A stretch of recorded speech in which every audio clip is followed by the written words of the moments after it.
राधे राधे। जय श्री कृष्णा। आप सभी का स्वागत है राधे कृष्ण भक्ति में। आज की इस वीडियो में हम दुर्गा सप्तशती का तीसरा अध्याय सुनेंगे, जिसमें हम सेनापतियों सहित महिषासुर के वध का प्रसंग सुनेंगे। कथा सुनने के लिए आप हाथ में थोड़े से फूल या फिर अक्षत ले लें। तो चलिए अब हम कथा शुरू करते हैं। महर्षि मेधा ने कहा, महिषासुर की सेना नष्ट होते देखकर उस सेना का सेनापति चिक्षुर क्रोध में भरकर देवी के साथ युद्ध करने के लिए आगे बढ़ा।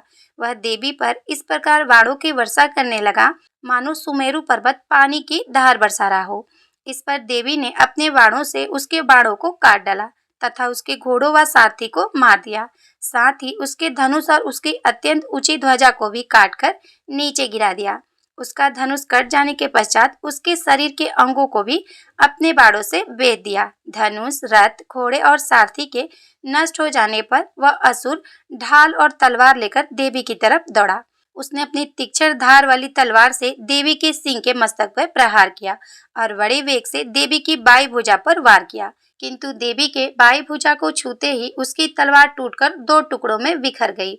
इससे दैत्य ने क्रोध में भरकर शूल हाथ में ले लिया और उसे भद्रकाली देवी की ओर फेंका। देवी की ओर आता हुआ वह शूल आकाश से गिरते हुए सूर्य के समान प्रज्वलित हो उठा। उस शूल को अपनी ओर आते हुए देखकर देवी ने भी शूल छोड़ा और महाअसुर के शूल के 100 टुकड़े कर दिए और साथ ही महाअसुर के प्राण भी हर लिए। चिक्षुर के मरने पर देवताओं को दुख देने वाला चमार नामक दैत्य हाथी पर सवार होकर देवी से लड़ने के लिए आया और उसने आने के साथ ही शक्ति से प्रहार किया, किंतु देवी ने अपनी हुकार से ही उसे तोड़कर पृथ्वी पर गिरा दिया। शक्ति को टूटता हुआ देखकर दैत्य ने क्रोध से लाल होकर शूल को चलाया, किंतु देवी ने उसे भी काट दिया। इतने में देवी का सिंह उछलकर हाथी के मस्तक पर सवार हो गया और दैत्य के साथ बहुत ही तीव्र युद्ध करने लगा। वे दोनों लड़ते हुए हाथी पर से पृथ्वी पर आ गिरे और दोनों बड़े क्रोध से लड़ने लगे। फिर सिंह बड़े जोर से आकाश की ओर उछला और जब पृथ्वी की ओर आया तो अपने पंजे से चमार का सिर धड़ से अलग कर दिया। क्रोध में भरी हुई देवी ने शिला और वृक्ष आदि की चोटियों से उदर को भी मार दिया। कराल भी दांतों, मुक्कों और थप्पड़ों से मृत्यु को प्राप्त हुआ। क्रोध हुई देवी ने गदा के प्रहार से उद्दत दैत्य को मार गिराया। भिंदीपाल से बापकल को प्राणों से ताम्र तथा अंधों को मौत के घाट उतार दिया। 3 नेत्रों वाली परमेश्वरी ने त्रिशूल से उग्रासय, उग्रवीर और महाहनु नामक राक्षसों को मार गिराया। उन्होंने अपनी तलवार से विडाल नामक दैत्य का सिर काट डाला तथा अपने वाड़ों से द्रुभर और दुर्मुख राक्षसों को यमलोक पहुंचा दिया।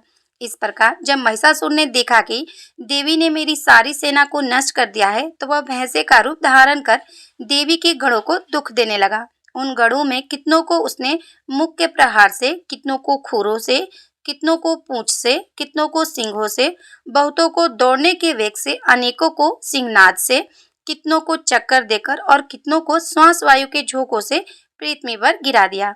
वह दैत्य इस प्रकार गढ़ों की सेना को गिराकर देवी के सिंह को मारने के लिए दौड़ा। इस पर देवी को बड़ा गुस्सा आया। उधर दैत्य भी गुस्से में भर पृथ्वी को खुरों से खोदने लगा तथा सिंहों से पर्वतों को उखाड़कर पृथ्वी पर फेंकने लगा और गर्जना करने लगा। महिषासुर के वेग से चक्कर देने के कारण पृथ्वी क्षुब्ध होकर फटने लगी।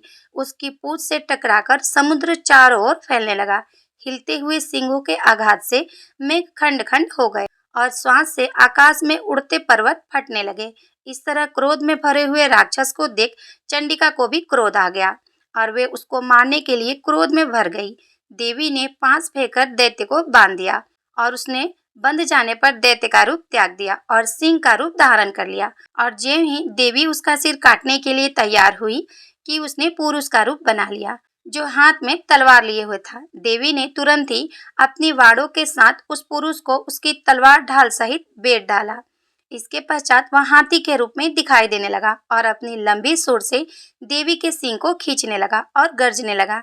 देवी ने अपनी तलवार से उसकी सूंड काट डाली। तब राक्षस ने एक बार फिर भैंसे का रूप धारण कर लिया और पहले की तरह चर अचर जीवों सहित समस्त लोगों को व्याकुल करने लगा। इसके पश्चात क्रोध में भरी हुई देवी बारंबार मधुसूदन का पान करने लगी और लाल लाल नेत्र करके हंसने लगी। उधर बल तथा मद से क्रोध हुआ दैत्य भी गरजने लगा। अपने सिंहों से देवी पर पर्वतों को फेंकने लगा। देवी अपने वाड़ों से फेंके हुए पर्वतों को चूर्ण करती हुई बोली, अरे मूर्ख, जब तक मैं मधुपान कर रही हूँ तब तक तू गर्जना कर ले। इसके पश्चात मेरे हाथों तेरी मृत्यु हो जाने पर देवता गर्जना करेंगे। महर्षि मेधा ने कहा। ऐसा कहकर देवी उछलकर उस दैत्य पर जा चढ़ी और उसको अपने पैरों से दबाकर सूल से उसके गले पर आघात किया। देवी के पैर से दबने पर भी दैत्य अपने दूसरे रूप से अपने मुख से बाहर आने लगा। वह आधा ही बाहर निकला था कि देवी ने अपने प्रभाव से उसे रोक दिया। तब वह आधा निकला हुआ ही युद्ध करने लगा तो देवी ने अपने तलवार से उसका सिर काट दिया। इसके पश्चात सारी राक्षस सेना हाहाकार करती हुई वहां से भाग खड़ी हुई और सब देवता अत्यंत प्रसन्न हुए तथा ऋषि महर्षियों सहित देवी की स्तुति करने लगे। गंधर्व गान करने लगे और अप्सराएं नृत्य करने लगी। दुर्गा सप्तशती तीसरा अध्याय समाप्त। अब आपने जो हाथ में फूल या फिर अक्षत लिया है, आप उसे माता रानी के पास अर्पित कर दे। राधे राधे। जय श्री कृष्णा।